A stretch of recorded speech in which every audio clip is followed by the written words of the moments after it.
आखिर कैसा था अशोक? कहानियों की शुरुआत तब होती है जब अशोक का जन्म भी नहीं हुआ था और महात्मा बुद्ध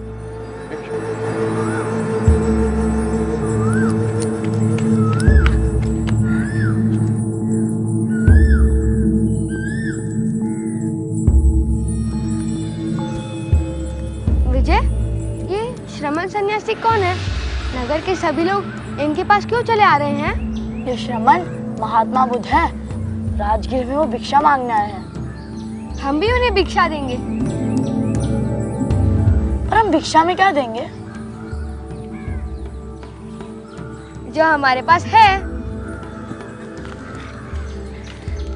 मैं आपके लिए भिक्षा लाया हूँ।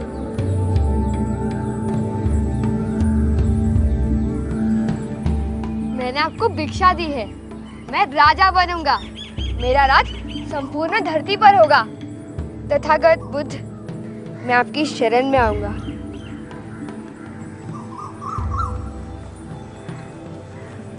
तथागत,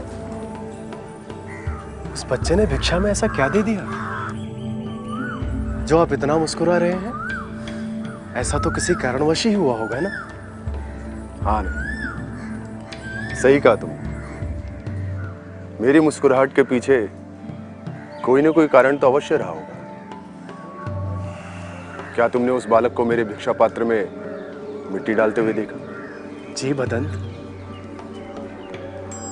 आनंद, ये उस बालक का बहुत बड़ा कृत्य है। मेरी मृत्यु के 100 वर्ष बाद पाटलिपुत्र में इसका दोबारा जन्म हुआ और ये बड़ा होकर अशोक नाम का राजा बनेगा। ये यशस्वी धर्मराज चक्रवर्ती होगा। अशोक का जब जन्म हुआ, लेकिन जल्द ही सुभद्रांगी महल में षड्यंत्र का शिकार हो गई। बाद में जब राज खुला तो राजा बिंदुसार ने सुभद्रांगी को अपनी प्रमुख रानी बनाया।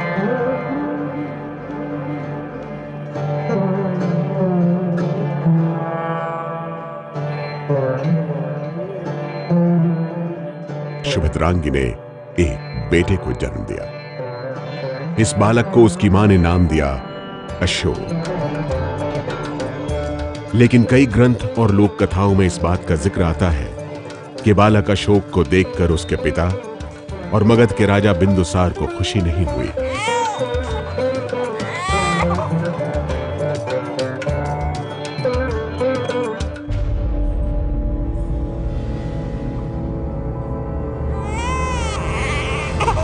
इसकी त्वचा ऐसी क्यों है? इतना क्रोध क्यों है?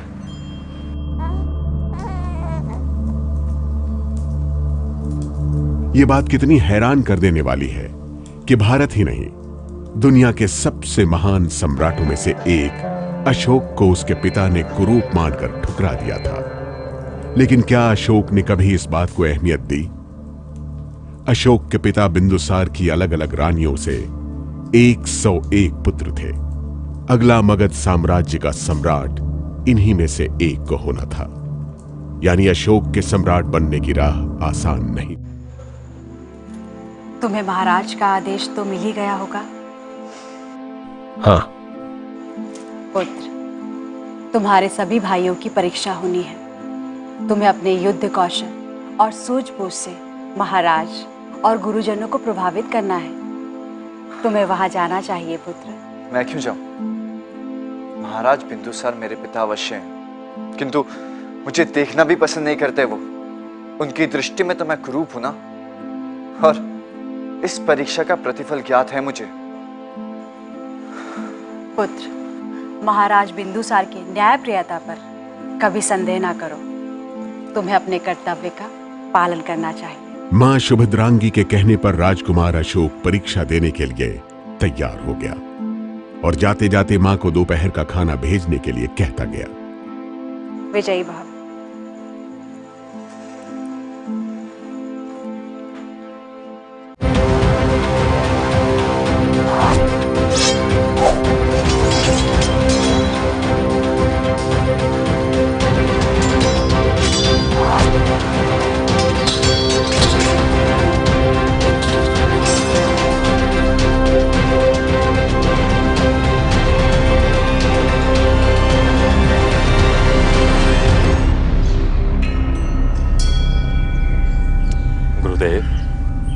आप भविष्य को देख सकते हैं। आपने मेरे इन पुत्रों को देखा। मेरे बाद इनमें से कौन मगध का सम्राट बनने योग्य है? आजीविक संप्रदाय के साधु पिंगल वत्स इस प्रश्न को सुनकर चुप हो गए। अशोक वदान के मुताबिक 101 राजकुमार में से जो सबसे सामर्थ्यवान था वो राजा बिंदुसार का प्रिय नहीं था। इसलिए पिंगल वत्स को लगा कि अगर राजा को उनकी बात अप्रिय लगी तो उनकी जान जा सकती है। महाराज, मैं भविष्यवाणी अवश्य करूंगा, लेकिन नाम नहीं बताऊंगा, क्योंकि आप जैसे ज्ञानी पुरुष के लिए संकेत ही काफी है। आप जो उचित समझें वो कहें, जितना आवश्यक हो उतना ही बताएं। महाराज, जिसकी सवारी सर्वश्रेष्ठ है वही आपका उत्तराधिकारी। गुरुदेव, कुछ और संकेत कीजिए। राजकुमारों में जिनका आसन सबसे ज्यादा श्रेष्ठ है वही आपका उत्तराधिकारी है। आजीविक साधु पिंगल वत्स इस तरह के संकेतों में बिंदुसार के उत्तराधिकारी के बारे में बताते रहे। कभी खाने के बारे में तो कभी खाने के बर्तन के बारे में। शाम हुई तो राजकुमार अशोक अपनी मां के पास पहुंचा।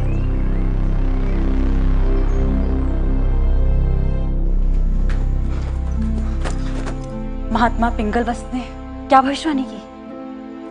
उन्होंने भविष्यवाणी तो बहुत की, किंतु किसी का नाम नहीं लिया। नाम नहीं लिया? क्या भविष्यवाणी की? महात्मा पिंगल वत्स ने यह भविष्यवाणी की कि जिसका आसन, सवारी, भोजन, पेय, बर्तन सबसे उत्कृष्ट होगा, मगध साम्राज्य का उत्तराधिकारी वही बनेगा। और माते, हम हाथी पे सवार होकर राजवन पहुंचे, और धरती से समृद्ध आसन और क्या होगा, वही हमारा आसन था। बस अब हमें मगध साम्राज्य का सम्राट बनने से कोई नहीं रोक सकता, स्वयं महाराज बिंदुसार भी नहीं।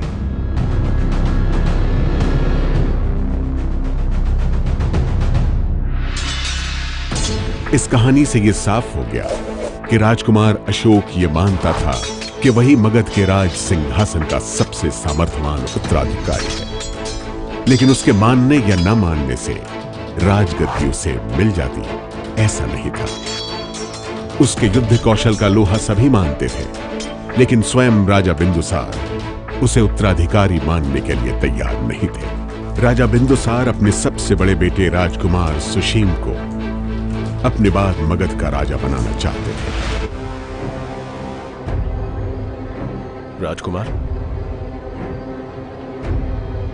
हमारे पास अश्वरोही है, हाथी सवार है और सैकड़ों रथी भी हैं, पैदल सहस्त्र सैनिक भी हैं और आपका नेतृत्व भी हमारे साथ है। परंतु क्या? परंतु राजकुमार, युद्ध के लिए सैनिकों को ना ही कोई शस्त्र और अस्त्र दिया गया है। हम कैसे युद्ध में लड़ेंगे? यानी कोई और नहीं, अशोक के पिता राजा बिंदुसार ही उसके साथ छल कर रहे थे। अस्त्र शस्त्र के बगैर हम युद्ध कैसे लड़ेंगे? प्रश्न सही है, किंतु यदि बिंदुसार पुत्र अशोक में बल है, सामर्थ्य है, तो ये धरती फटेगी और पाताल से भी तुम्हें अस्त्र शस्त्र मिलेंगे। तुम निर्भीक होकर प्रयाण की तैयारी करो। जाओ। जी राजकुमार।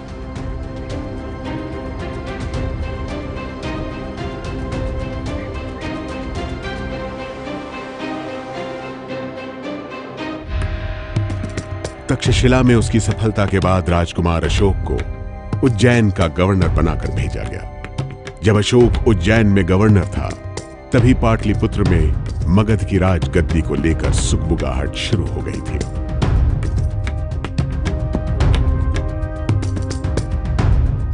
राजकुमार सुशीम को उसके पिता और मगध के राजा बिंदुसार राजपाट देना चाहते थे, यह बात जग जाहिर थी। उसे सुशीम को एक दिन एक मंत्री मिले।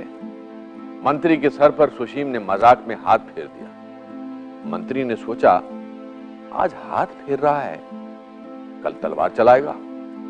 उसने उस समय तो कुछ नहीं कहा, लेकिन एक बड़ी व्यू रचना शुरू कर दी।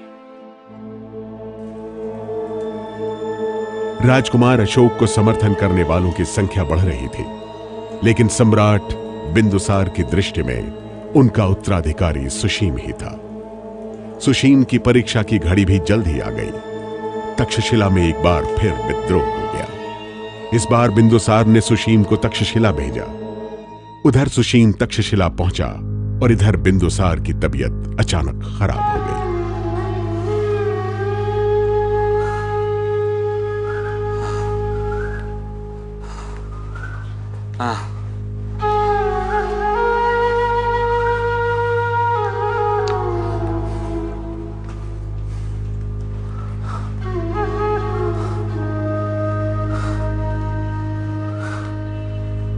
महामात्र राधागुप्त,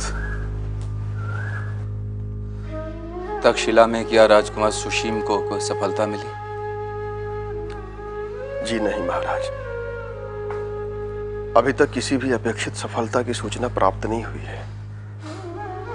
राधागुप्त, मेरा आदेश है, आप सुशीम को वापस पाटलिपुत्र बुलाइए। अशोक को उज्जैन से तक्षशिला भेजिए। जो आ गया महाराज, परंतु इतनी तत्परता क्यों? क्योंकि तक्षशिला की स्थिति अभी सामान्य नहीं है महाराज। यह राज्यादेश है राधागुप्त। आप सुशीम को पाटलिपुत्र से वापस आने का संदेश भेजिए और उसके राज्याभिषेक की तैयारी शुरू कीजिए। अब मुझे नहीं लगता अब इस बिस्तर से उठ पाऊंगा। वैद्यराज, राधागुप्त को कई जगहों पर चाणक्य का पोता भी बताया गया है और वो बिंदुसार के दरबार में अशोक का बड़ा समर्थक था। चाणक्य की जो भूमिका चंद्रगुप्त मौर्य को राजा बनाने में थी, वही भूमिका अशोक को राजा बनाने में राधागुप्त की नजर आती है। राधागुप्त ने राजा बिंदुसार के आदेश का पालन तो किया, लेकिन पूरी तरह से नहीं। राधागुप्त ने सुशीम को बिंदुसार का संदेश भेजने में जानबूझकर देरी की और अशोक को पाटलिपुत्र आने को कहा। अशोक के पूरे शरीर को हल्दी लगाकर पीला कर दिया गया था, जिससे कि वो बीमार दिखे और अशोक की बीमारी की खबर फैला दी गई। उधर बिंदुसार की तबीयत और खराब हो गई। बिंदुसार टकटकी लगाए सुशीम की प्रतीक्षा कर रहा था।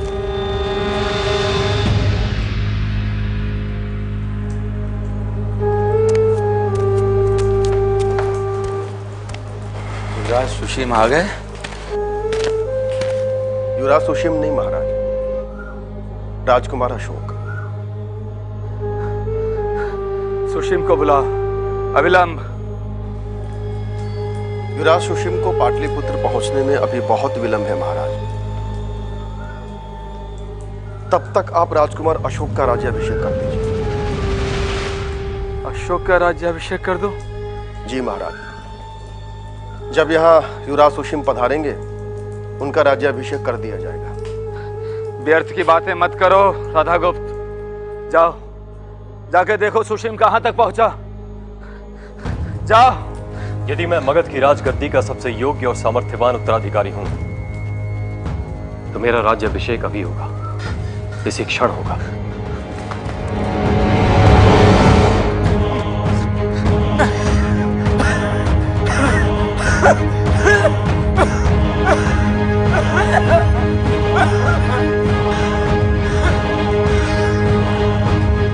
राजा बिंदुसार कहते रह गए, लेकिन अशोक ने पाटलिपुत्र पर कब्जा कर लिया।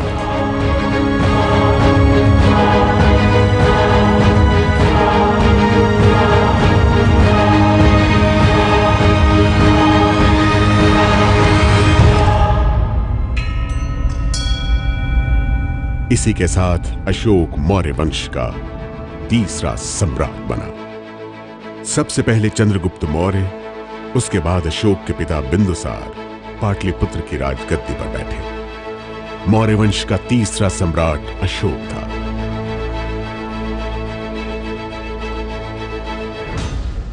लेकिन पाटलिपुत्र की राजगद्दी पर बैठने भर से अशोक के लिए सत्ता की लड़ाई खत्म नहीं हुई। तक्षशिला से सुशीम पाटलिपुत्र की तरफ बढ़ चुका था। पाली बौद्ध ग्रंथ महावंश में कहा गया है कि अशोक ने सत्ता पर कब्जा करने के लिए 100 भाइयों में 99 को मार डाला। दूसरी जगह 6 भाइयों को मारने की बात कही गई है।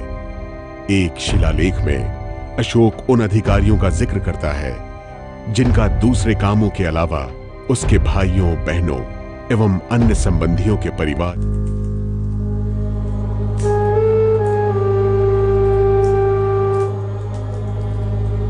महाराज, सुशीम पाटलिपुत्र की घेराबंदी कर रहा है। शीघ्र ही वो पाटलिपुत्र में प्रवेश करने का प्रयत्न अवश्य करेगा।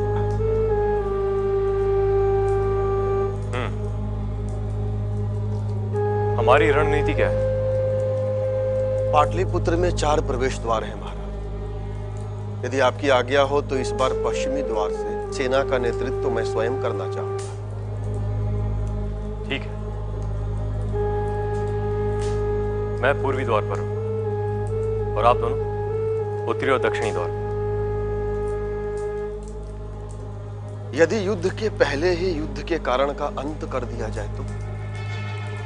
महामात्य, क्या आप सुशीम की हत्या की ओर संकेत दे रहे हैं? हत्या तो होगी, अवश्य होगी,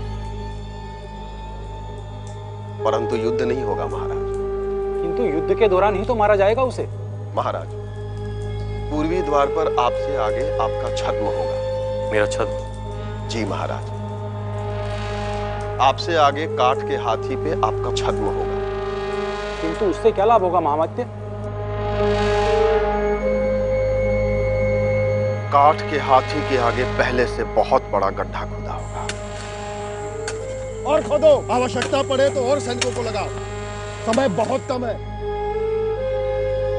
और उस गड्ढे में हम पहले से ही जलती हुई लकड़ियां और कोयले डालकर उसे ढक देंगे। किंतु वो पूर्वी द्वार पर ही आक्रमण क्यों करेगा? उत्तर, पश्चिम, दक्षिण किसी भी द्वार से आक्रमण कर सकता है। सही कहा आपने, परंतु ये निश्चित जानिए कि वो पूर्वी द्वार पर ही आक्रमण करेगा।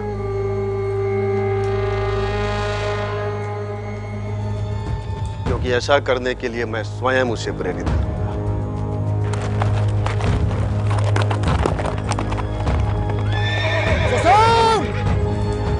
सेनानायक और महामात्य का वध करने से तुम्हें मगध साम्राज्य का सिंहासन प्राप्त नहीं होगा। यदि तुम में सामर्थ्य है तो जाओ, जाकर महाराज अशोक पर विजय प्राप्त करो।